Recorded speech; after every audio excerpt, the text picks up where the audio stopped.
ہمارا دل مکمل طور پر ورکاہولک ہے، یعنی ہمارے پیدا ہونے سے لے کر ہمارے مرنے تک ہمارا دل لگاتار اور بنا تھکے کام کرتا رہتا ہے، اور ہماری پوری زندگی کے دوران لگاتار ہمارے جسم کے تمام اعضاء میں آکسیجن اور نیوٹرینٹ رچ بلڈ یعنی غذائیت سے بھرپور خون پمپ کرتا رہتا ہے۔ اس کے باوجود سائز میں ہمارا دل فیسٹ یعنی مٹھی جتنا ہوتا ہے، لیکن کیا آپ جانتے ہیں کہ سائز میں اتنا چھوٹا ہونے کے باوجود ہمارا دل کیسے ہماری باڈی میں سب سے امپورٹنٹ رول پلے کرتا ہے؟ دکھنے میں ہمارا دل کیسا ہوتا ہے اور ہمارا دل ہمارے جسم میں کیا کام کرتا ہے؟ آج کی اس ویڈیو میں ہم ہیومن ہارٹ کے بارے میں بات کریں گے، اور ویڈیو کے آخر تک آپ کو ان سب سوالوں کے جواب بھی مل جائیں گے۔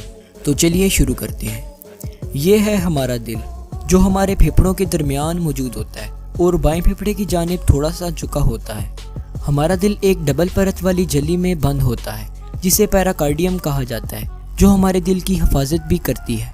اب جان لیتے ہیں کہ آخر ہمارے دل کے اندر ایسا کیا ہے کہ یہ ہر وقت دھڑکتا ہی رہتا ہے، کبھی رکتا ہی نہیں ہے۔ تو چلیے اب ہمارے دل کو اندر سے دیکھ لیتے ہیں۔ ہمارا دل ایک وال کے ذریعے سے دو حصوں میں لیفٹ سائڈ اور رائٹ سائڈ میں تقسیم ہو جاتا ہے، جسے ہم کارڈیاک سیپٹم بھی کہتے ہیں۔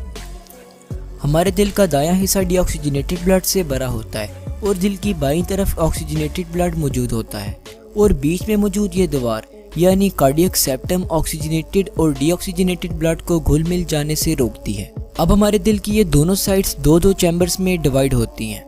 اپر چیمبرز یعنی اوپر موجود چیمبرز کو ایٹریم کہا جاتا ہے، جبکہ لوور چیمبرز یعنی نیچے موجود چیمبرز کو وینٹریکلز کہتے ہیں۔ تو ٹوٹل کل ملا کے ہمارے دل کے 4 چیمبرز ہوتے ہیں، اور یہی 4 چیمبرز ہمارے دل کے مین پارٹس ہوتے ہیں۔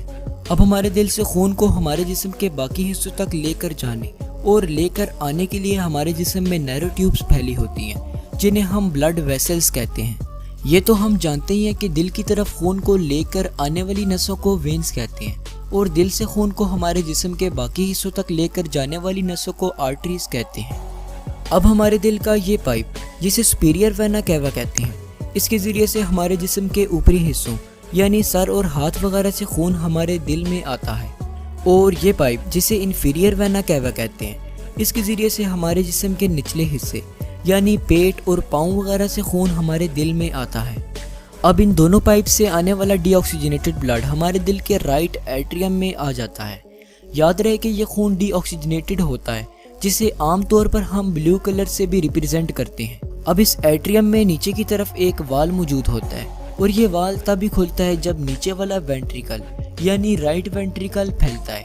اب اس طرح کے ہمارے دل میں 4 والز ہوتے ہیں، اور یاد رہے کہ یہ والز خون کے پسماندہ بہاؤ کو روکتے ہیں۔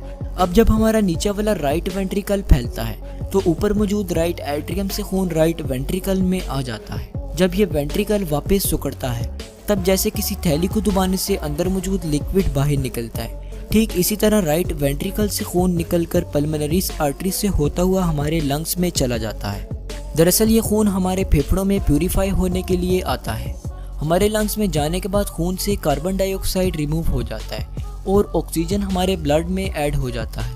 اب یہ خون آکسیجنیٹڈ ہو جائے گا، اور جیسے کہ ہم نے آپ کو پہلے بھی بتایا تھا کہ ڈی آکسیجنیٹڈ بلڈ کو بلو کلر سے ریپرزینٹ کرتے ہیں، ٹھیک اسی طرح آکسیجنیٹڈ بلڈ کو ریڈ کلر سے ریپرزینٹ کرتے ہیں۔ اب یہ آکسیجنیٹڈ بلڈ دوبارہ سے ہمارے دل کی طرف پلمنری وینز کے ذریعے سے آ جائے گا، اور ہارٹ میں آتے ہی یہ خون لیفٹ ایٹریم میں گرتا ہے۔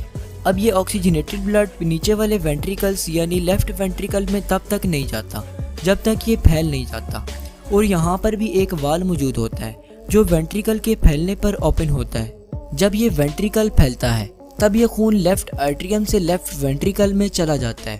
اب نیچے والے وینٹریکل سے یہ خون ایک نلی یعنی ایورٹا میں پہنچتا ہے، اور وہاں سے یہ خون آرٹریز کے ذریعے سے ہمارے پورے جسم میں پھیل جاتا ہے۔